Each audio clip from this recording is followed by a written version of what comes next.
is engaged in a fraudulent activity of counterfeiting paper, essentially is what it boils down to. They sell the exact same paper that's collateralized by virtually nothing over and over again, whether it's called a collateralized debt obligation or a credit default swap. This is just basically outright fraud. It's a game of musical chairs with no chairs.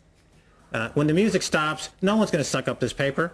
There's no market mechanism that can possibly handle. There's $400 trillion worth of derivative paper in the world. This is a planet, Earth, with a $40 trillion economy. Who's going to suck up $400 trillion in bad paper? In other words, every quarter it just gets moved from one balance sheet to another. They book a fee, and somebody else takes the risk, and before the quarter's over, forcing them to take that as a disclosed risk, they sell to somebody else.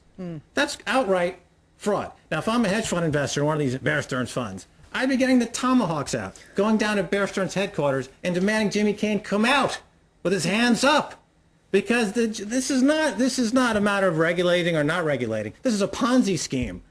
Christopher, are they that dangerous, in your opinion? Well, I think what's potentially dangerous about these funds is so few people have real visibility about how they're operated, how they're structured, how they price, how people get in and how people come out. If you look back historically, securities started getting regulated in the United States in 1933 and 1934 after the stock market crash of 1929. The SEC was created in the early 1930s as a response to the go-go Wild West environment that existed in America through the end of the 1920s. It may very well be that historically speaking, we're coming into a cycle of re-regulation of financial markets, and that would include potentially the hedge funds, although the amounts of money involved and the relative lack of transparency is much greater than it ever was going back to the 1920s. Okay, Nigel, let's get your take on the hedge fund issue here. Well, the lack of transparency certainly worries me. I believe that the real message here is let the buyer beware. The people who are investing in hedge funds, buying their assets, these are grown-up investors who are taking on risks, and it's really up to them to demand the disclosure they need to fully understand the risks they're taking on. And what we're finding out now is previously they didn't fully understand those risks. Maybe there's a role for regulation, but I think the biggest role is for investors to demand the information they need to know what risks they're taking on.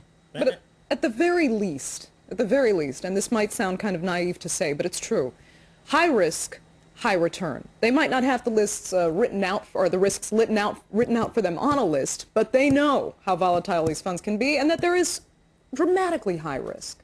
No. So can't they take responsibility for themselves? Who are the biggest buyer of this toxic waste? Passive accounts, pension accounts, college endowments. Harvard just announced today the $350 million wipeout due to being sold junk, toxic debt. Remember Robert Citron in Orange County? He's sold a bill of goods. It goes into the pension account. They had to declare bankruptcy. A lot of times it's high pressure sales. They just put a lot of junk into these pension accounts, these passive accounts, where it goes to die. It's a great graveyard of these packaged structured financial products are on these pension accounts where they just left to fester and die. And the responsibility of the pension manager to overlook and oversee, there's a fiduciary responsibility, of course. But, what about the Frank Quattroni defense? You remember he got caught laddering IPOs, and his defense was, well, my crimes are so complicated, no jury can understand them, so I'm innocent. That's the kind of, that's what we're dealing with, that element. That case, Very well, very well. And of course, that goes back a few years when things were, relatively speaking, simpler, and the amounts of money involved were somewhat lower than they are now. So this whole thing has really gotten beyond any one person's comprehension. What about this idea of moral hazard, which is huge in the marketplace today? People who sell these bonds know that if they run into huge trouble, the Fed will bail them out. Long-term capital management, pure chicanery, pure fraud. They blew up a $1 trillion credit line, lost billions. What did the Fed do? Lowered interest rates. So every mom and pop out there, people on a fixed income pension account, had to have their monthly income reduced for some yacht owners in Connecticut. That's a complete miscarriage of financial justice. It's not democratic. It's not even capitalism. Okay, Nigel, are you on the same page here? Well, I think, to a certain extent, people have to take their lumps, have to take the losses. If something is high risk, it means that the return may be high. It also means that there's a risk of being wiped out. And I think as far as the Fed intervention is concerned, I do think we have to be very, very careful this time, because The Fed does need to, I think, make it clear that intervention is in a case if these troubles start causing systemic risks, start threatening to bring down the financial system or the whole economy, which probably was the case in LTCM, but that it's not going to step in to bail out hedge funds left and right just because of big losses from these mortgages. Let's talk about something about these packages, these structured finance. We know that in the collateralized debt obligation market, the trick that's used is that they take really bad subprime debt and they mix it up with AAA rated debt, government debt, and then a rating agencies like Moody's comes along and says, well, it's an A-rated piece of paper. So I'm a pension manager. I see, well, you're selling me A-rated paper. I rely on Moody's to give it an A-rated paper. I'm putting it in my pension account. 90% of it is junk. It's triple C, toxic, fraudulent, nightmarish paper that's just printed in Bear Stearns' back office. There's no relevance to anything. And they give it a high rating of AA or AAA.